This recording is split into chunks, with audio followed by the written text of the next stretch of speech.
¿Qué tal? Buen día, soy Carlos Villaseñor, director de Interactividad Cultural y Desarrollo, que es una ONG reconocida por la UNESCO en temas de salvaguarda del patrimonio cultural inmaterial, y también nos dedicamos mucho al tema de los derechos culturales. ¿Habías imaginado un escenario de esta magnitud? ¿Cómo lo describirías? Yo creo que se catalizó un profundo cambio en el desarrollo cultural, en la concepción de lo cultural y en todo lo que es el tema de la gestión cultural. Han cambiado mucho los paradigmas, han cambiado los objetivos de la gestión cultural, y pues podríamos decir que es caótico, pero yo veo que puede ser muy positivo en el mediano plazo. ¿Cómo has vivido y vives la pandemia a nivel personal y profesional? ¿Qué cambios han ocurrido y cómo los has enfrentado? Pues mira, el principal cambio, yo me dedico mucho a dar asesoría, a dar talleres, y gran parte de mi tiempo estaba yo viajando tanto dentro del país como en el extranjero. Eso obviamente se limitó y cambiamos muy súbitamente a los formatos digitales. Para mí el cambio más importante es el del contacto personal, que siempre es muy retroalimentador, siempre te da otra percepción, te da otra sensación de las cosas, y desde luego también observamos, por un lado, la baja de los recursos presupuestales, porque se reorientaron mucho a las prioridades de salud, pero también vimos emerger una cantidad de cursos, talleres, seminarios de manera gratuita, que más allá de la calidad que pudieran tener, pues sí generaron una oferta instantánea que evidentemente resultó una competencia, una alternativa que modificó las posibilidades que teníamos de trabajo. Y bueno, pues ahorita estamos tratando de encontrar el nuevo sentido que va a tener nuestro trabajo para los próximos años, ¿no? Hablando de impactos económicos, sociales, políticos y por supuesto culturales, ¿qué cambios a corto, mediano y largo plazo identificas para el sector cultural? Pues mira, yo lo que claramente veo es que de manera muy rápida cambiaron los contenidos y la forma de articular estos contenidos para producir un sentido específico. Si bien ya veíamos venir, se estaba produciendo lentamente esta pérdida de la capacidad significante de la noción tradicional de lo cultural, sobre todo centrado en lo patrimonial, centrado en lo artístico.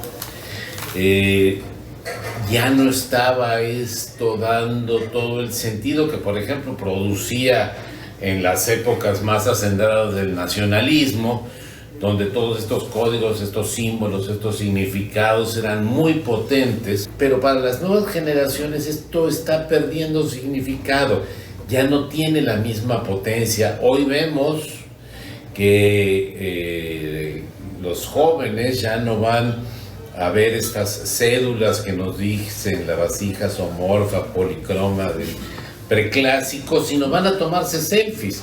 Es decir, el patrimonio ya adquirió otros valores, otras significaciones. Y yo resumiría en dos cosas muy, muy específicas.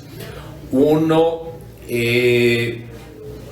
ya nos dimos cuenta con esta pandemia de la interdependencia de las personas. Y esto también se nota a nivel cultural. Nos estamos dando cuenta de que esta verticalidad esta relación de centro-periferia no logró resolver muchos problemas, que tuvimos que resolver esta situación de la pandemia con nuestro vecino, con nuestra comunidad, que tuvimos que recurrir nuevamente a las cofradías, a las mayordomías, a las organizaciones sociales, pues para resolver problemas tan sencillos como cuidar a los niños mientras la mamá trabajaba, para llevar comida, para cuidar a los enfermos. Y esto hizo conciencia de la importancia de la comunidad en el desarrollo sostenible, y sobre esa vertiente se está construyendo la nueva gestión cultural, la generación de espacios de diálogo, de producción de interculturalidad, de innovación o de creatividad social. Yo creo que esta transición que estamos viviendo, que se catalizó por la pandemia, es lo que marcará el sentido del desarrollo cultural para los próximos años, ¿no? El espacio público es el lugar preponderante para la producción, interacción y recreación cultural. ¿Cómo ha afectado y afectará la pandemia al espacio público? ¿Qué escenarios imaginas? La pandemia obviamente vino a reducir la presencia en los espacios públicos que la gente solía frecuentar, las plazas, las calles, los auditorios. Pero yo creo que estamos viviendo, más allá de eso, más allá de la pandemia, una profunda redefinición de lo que es el espacio de lo público y de los alcances de las relaciones de lo público, con muchas críticas, con muchas inconformidades, con muchas incertidumbres, pero vemos cómo las redes sociales están jugando un papel fundamental en la discusión de lo público, sin que las redes sociales sean un espacio público, porque son un espacio privado, pero están cumpliendo esta función y con algunas ventajas que no debemos dejar de observar. La principal de ellas es la horizontalidad en la cobertura de intereses que trascienden los territorios. Podemos conectar intereses con gente de espacios físicos absolutamente lejanos, generar solidaridades, generar creatividad, generar puntos de vista. Y bueno, estamos enfrentando esta realidad. Es muy difícil definir ahorita si es positivo, si es negativo, si es conveniente que la discusión de lo público se dé en espacios privados, pero esa es la realidad que estamos viviendo. ¿El espacio privado se convertirá en el lugar para generar nuevas relaciones entre públicos y manifestaciones culturales? ¿Lo digital se impondrá a pesar de no ser accesible para toda la población? Es una realidad, y ahí quiero comentar la accesibilidad. Evidentemente la accesibilidad podríamos discutirla mucho con detalle. No todo el mundo tiene acceso a una computadora, pero hoy todo el mundo tiene acceso a un teléfono celular. Con mayor o menor velocidad de transmisión, con mayores o menores capacidades de almacenamiento, pero prácticamente hoy todo el mundo tiene posibilidad de acceder al nuevo territorio de la digitalidad, construir hoy sus contenidos, su bagaje cultural de la forma más amplia, más diversa de lo que ha sido posible construirla en ninguna época de la humanidad. Finalmente, lo que hacemos con el acceso a la cultura es exponernos a la diversidad de contenidos simbólicos y elegir aquellos que van a estructurar nuestra manera de estar en el mundo. Hoy, la cantidad de cosas de los contenidos de los que podemos disponer son, insisto, inabarcables. Eso nos obliga a pensar ya en los procesos, digámoslo así, de curaduría, de orientación, de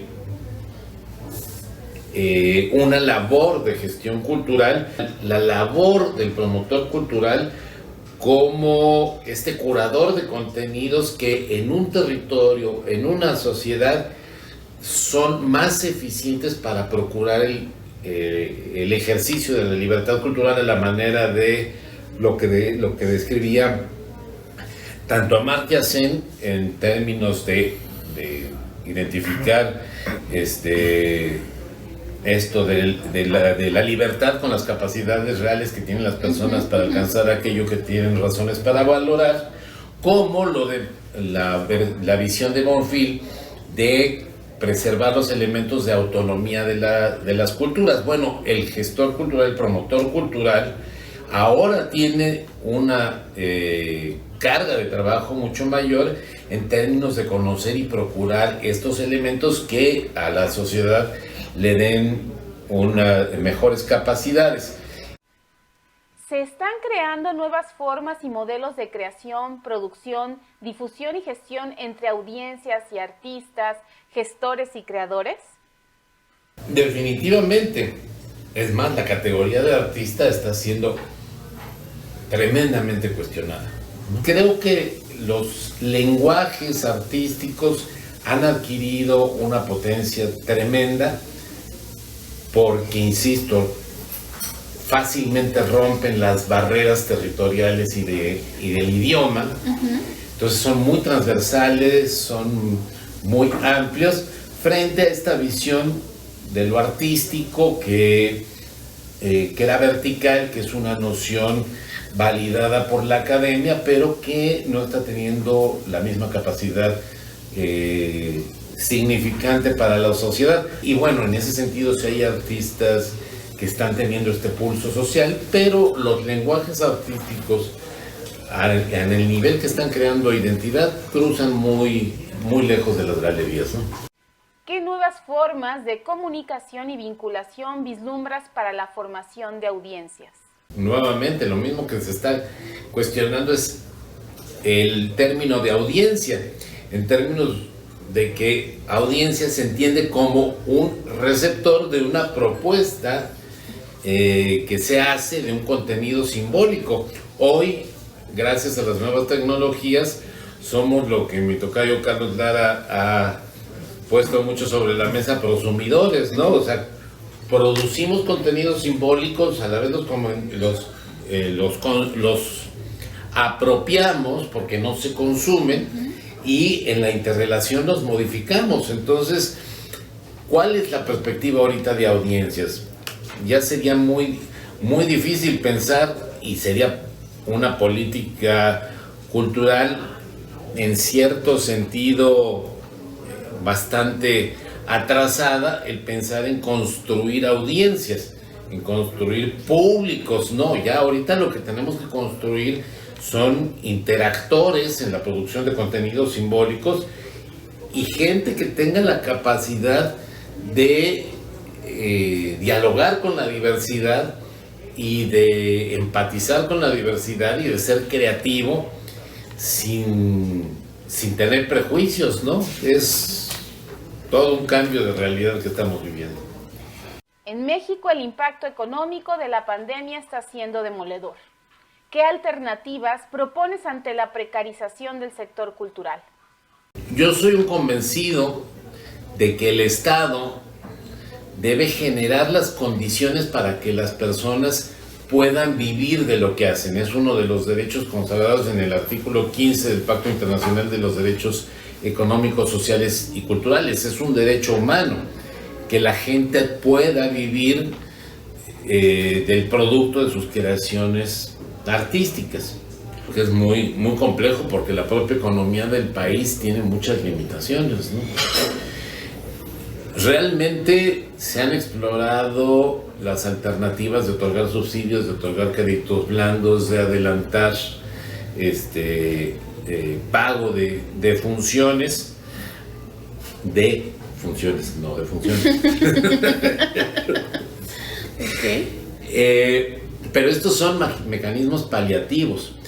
Yo creo que tiene que haber una reestructuración del sector y facilitar muchísimo más las cosas, facilitar la circulación, generar mucha capacitación para el uso de las nuevas tecnologías y algo que es pues, un clásico bárbaro, pero que no por eso debemos dejarlo de lado, que es la estrategia desde la educación básica de sensibilizar, de conocer, de procurar, de darle una valoración a la expresión artística, porque mientras sigamos dejando de lado ese aspecto, pues vamos a tener adultos que no valoran las expresiones artísticas, y no por la cuestión estética, no por la cuestión de los materiales de confección, sino como formas de expresión, como formas de ser creativo. Yo creo que sí, ojalá en el mediano plazo, si no es que en el corto, hagamos esta reflexión y veamos la fundamental necesidad de valorar los lenguajes artísticos desde la educación básica, que haya un ambiente social que valore las expresiones artísticas. Es difícil decirlo, son procesos de largo plazo, pero realmente creo que es la única solución viable. ¿Cuál es tu opinión de la respuesta y formas de abordar los impactos de la pandemia de los gobiernos federal, estatales y municipales en México? Pues mira, a nivel federal, en términos de cultura, me parece que en parte debido a las astringencias, a las brutales astringencias presupuestales, y a que no se tuvo claridad, me parece que no hay un plan de cultura claro. No, lo que vimos en el Plan Nacional de Desarrollo pues fue demasiado escueto como para tener una visión amplia. Nos agarró un poco desprevenidos y con falta de objetivos claros. Entonces la reacción pues fue tardía, fue coyuntural, fue escasa por las faltas de presupuesto, y también pues obviamente no solo por falta de dinero, sino las faltas de presupuesto también tuvieron como consecuencia que no se contara ni con el personal suficiente ni con los recursos materiales necesarios para atender las demandas de la política cultural, de manera tal que no ha habido posibilidades materiales, humanas, de atender con toda la extensión que se requería esta gran emergencia. Eso por una parte. A nivel de estados yo creo que hay muchas asimetrías. Yo veo estados que han tenido una respuesta muy sensata, muy de cerca de las comunidades. En su momento, por ejemplo, Aguascalientes, con la arquitecta Claudia Santana, tuvo mucho acercamiento con la comunidad. Ricardo Marcos de Conarte. En Jalisco vimos, aunque hubo bajas presupuestales, también vimos cosas interesantes.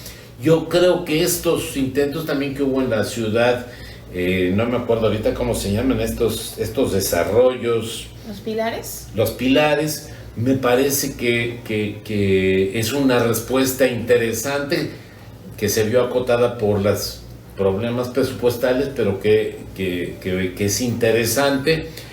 Hay otros estados que sí realmente, sobre todo aquellos que dependían notablemente de este fondo, de este recurso piso, donde el recurso piso prácticamente representaba todo su recurso de operación, pues, y que al pasar de 30 millones a 10, a 8 y a 1, pues los dejó fuera de toda capacidad de operación. Entonces sufrieron todavía más durante la pandemia. Veo municipios que han hecho cosas también muy interesantes, te mencionaría dos. Uno es el caso de Benito Juárez, donde... ¿Benito Juárez en qué estado? En Cancún, en Quintana Roo. Ahí el Instituto de Cultura con Hugo sí tuvo mucho cuidado en buscar generar oferta de funciones y transmitirlas por internet, pero todas las funciones eran pagadas. Si bien es cierto el monto de los recursos que daban no eran muy abundantes, sí generó un flujo para los creadores locales que les permitió ir sorteando poco a poco la crisis, pues, ¿no? Y el otro ejemplo que me parece más trascendente, con una visión de más largo plazo, es el ejemplo de San Luis Potosí, donde a partir de un movimiento de la sociedad civil organizada, se generó ya una definición de lo cultural, mucho menos por el aspecto patrimonial y artístico, y mucho más en el sentido de reconocerlo como un derecho humano, el cual todas las autoridades están obligadas a promover, a respetar, a proteger y a construir todo un entramado jurídico administrativo para ya hacer valer este aspecto, la participación en la vida cultural como un derecho humano, y asignarle los recursos administrativos, los recursos presupuestales necesarios para cumplir esta obligación que tiene la autoridad. Entonces, bueno, vimos que en 3 años ya San Luis Potosí logró construir el Reglamento Municipal de Cultura, logró construir un Instituto Municipal de Cultura, dotarlo de recursos y establecer como una ruta, como una guía, la Carta de los Derechos Culturales de la ciudad de San Luis Potosí. Estos 2 ejemplos nos hablan de 2 maneras de aproximarse al problema que me parece que han sido interesantes en esta coyuntura. Creo que Colombia, dentro de todo, ha venido haciendo cosas interesantes.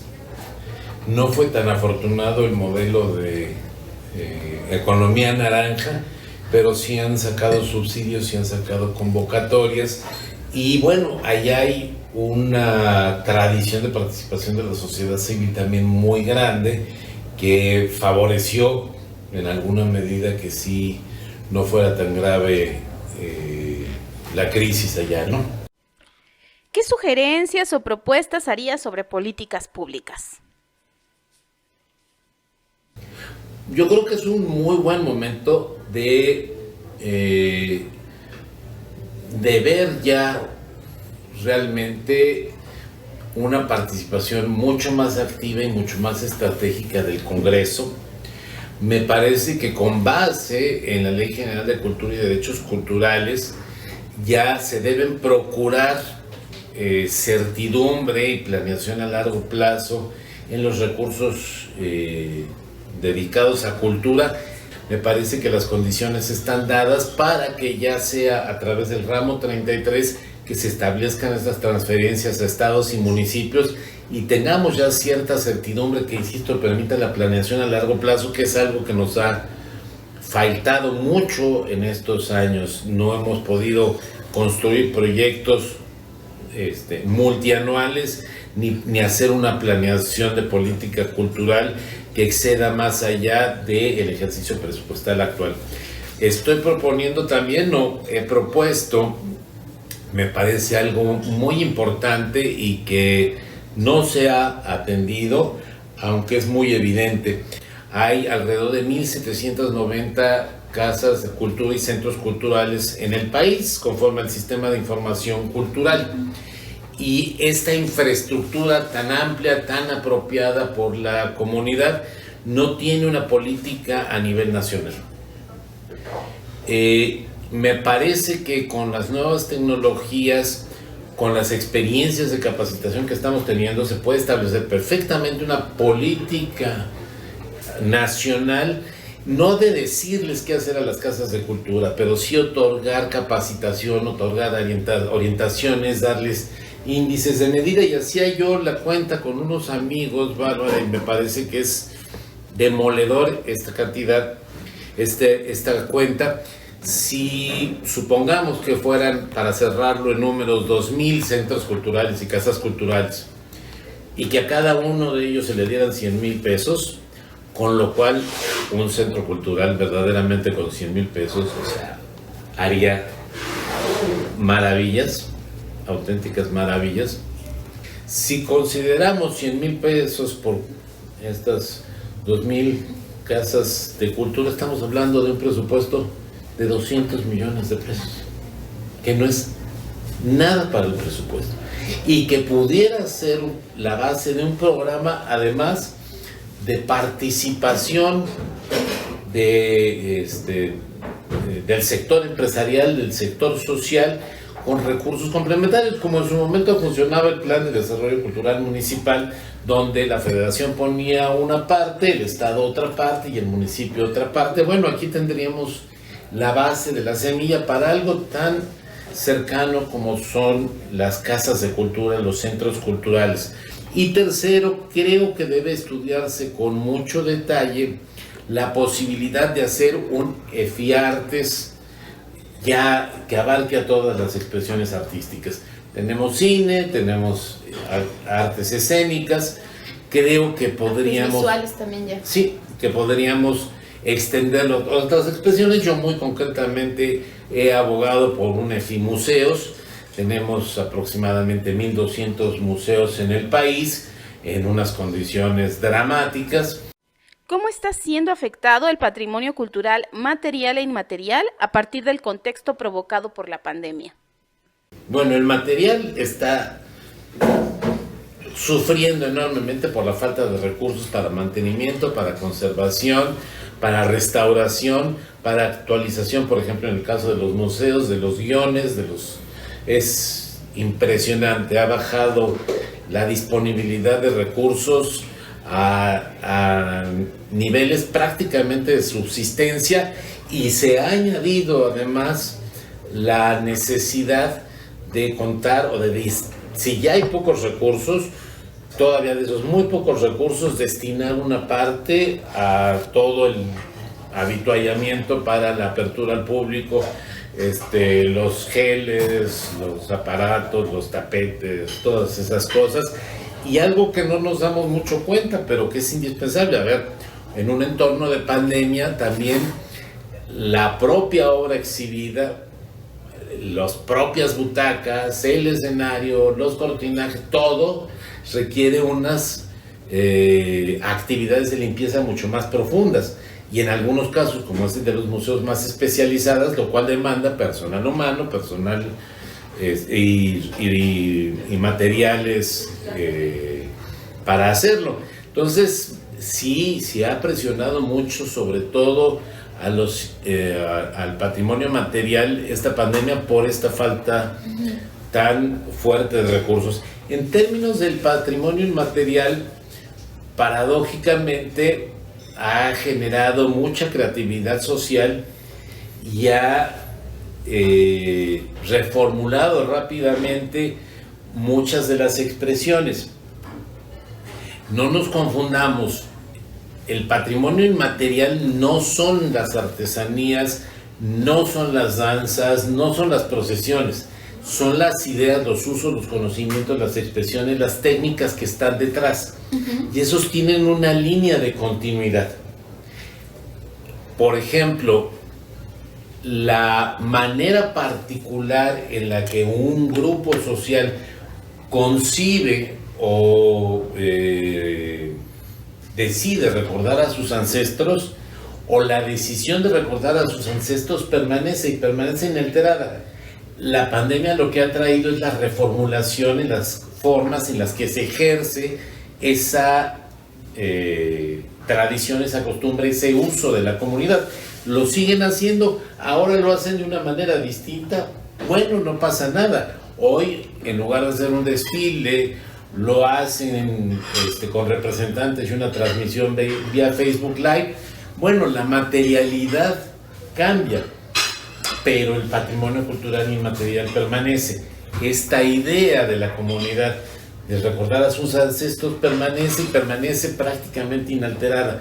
Esta distinción es importante porque nos espantamos porque no se conserva la originalidad de una materialidad o de una forma de expresión, porque estamos muy acostumbrados al lenguaje del patrimonio material, donde la idea es conservar, restituir, mantener las condiciones que lo hicieron ser declarado patrimonio. El patrimonio inmaterial, no requiere ser declarado, no requiere una validación externa para ser patrimonio cultural inmaterial, solamente se requiere que la comunidad lo reconozca como tal y que lo reconozca a partir de la práctica, y el patrimonio cultural inmaterial se va modificando sus expresiones conforme a la historia, conforme a la situación de la sociedad, se va adaptando. Hoy no se hacen igual los tacos acorazados que como se hacían hace 100 años aquí en Cuernavaca, en Morelos, pero sabemos reconocer que tiene una continuidad histórica.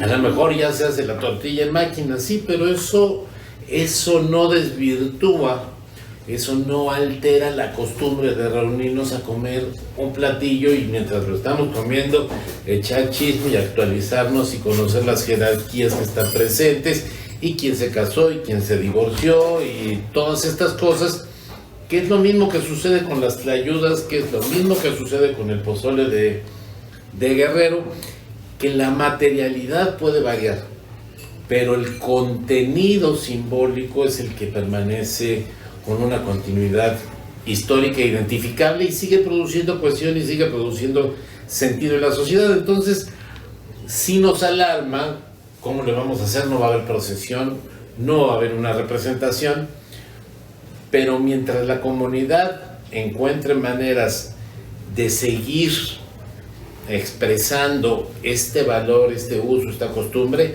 pues podemos estar relativamente tranquilos.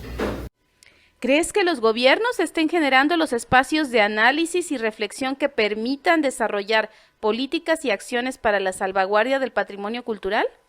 No, ni en el contexto de pandemia, ni fuera del contexto de pandemia. A ver, la situación del patrimonio cultural inmaterial se ha decantado muchísimo más por las mal llamadas declaratorias, porque, insisto, conforme a la definición de la Convención de 2003, la Convención no habla de declaratorias, eso es un lenguaje de la Convención de 72, pero se ha hablado mucho de patrimonio cultural inmaterial como una especie de reivindicación frente a lo material. Nosotros no podemos tener declaratoria de material, entonces vamos a hacer una de inmaterial para poder tener la medallita, ¿no? Y se han declarado cada cosa que no me voy a referir, porque si no, luego ya no voy a poder viajar por la República. Pero realmente la esencia de la Convención 2003 es la salvaguardia. Entonces, debiéramos estar promoviendo la realización de planes especiales de salvaguardia. Hoy hay 2 en el país.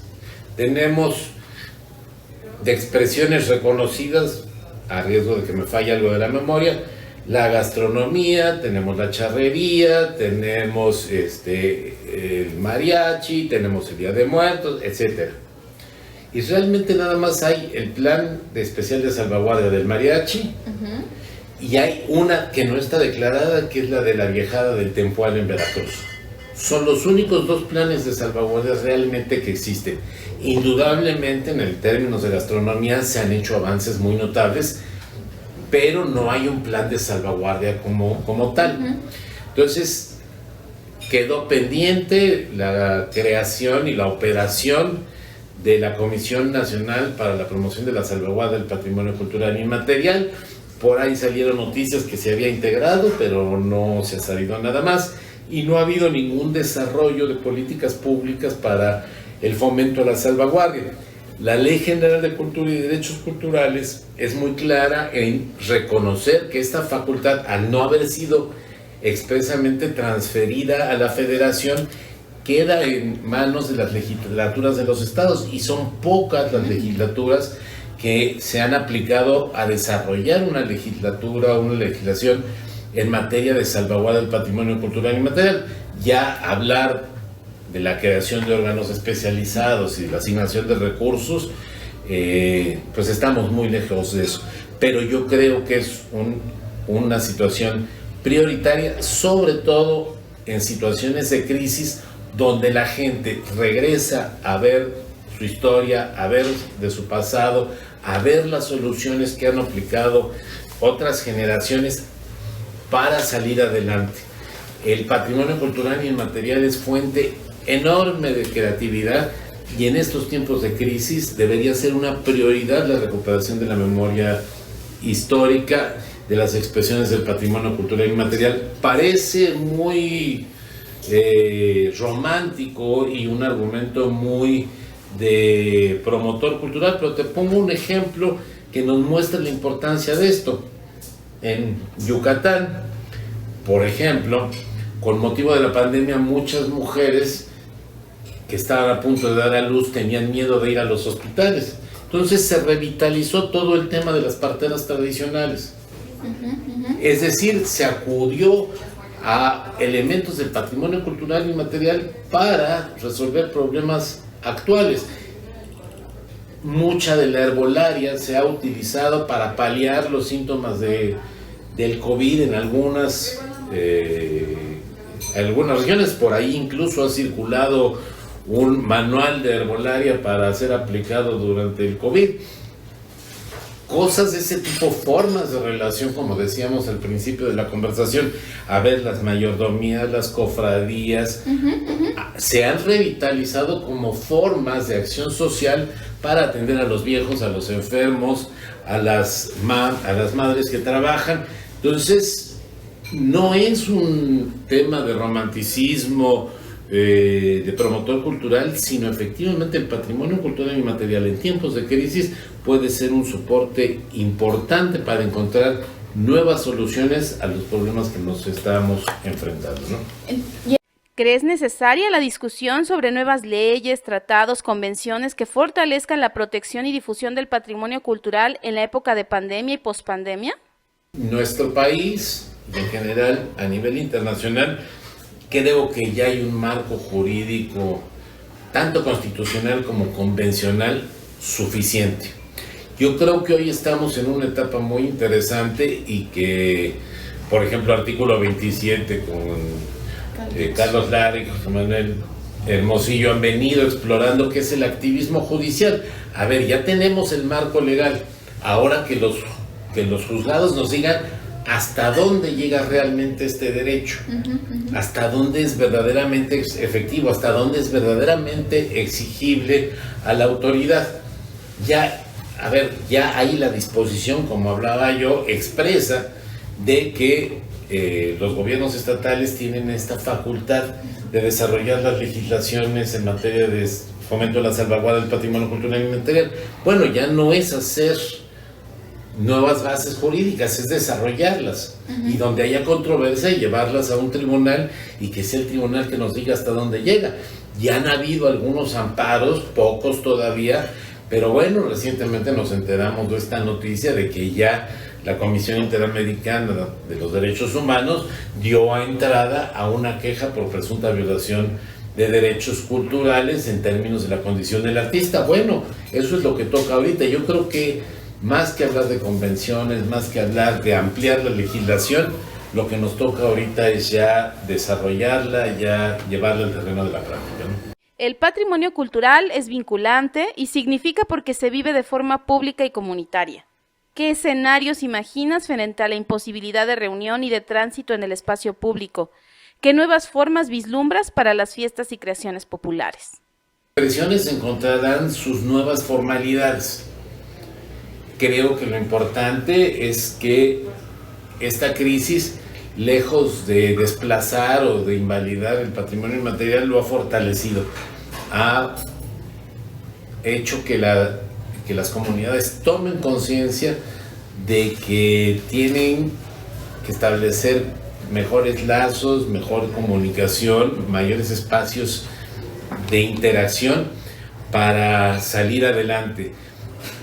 La falta de recursos presupuestales en los gobiernos federal, estatal, ha cada vez llevado más claramente a la conclusión de que se depende de lo que nosotros como sociedad seamos capaces de hacer para salir adelante. Yo creo que esta conciencia dolorosa que de repente coloca en una percepción, en un sentimiento hasta de cierta orfandad, en el mediano plazo va a ser muy positiva. Estamos viendo muy poco a poco y con tiempos largos, porque así es esto, pero la emergencia de una nueva conciencia social, yo diría con otros ritmos, pero no muy lejana a lo que le sucedió a la Ciudad de México en 1985 con el temblor, ¿no?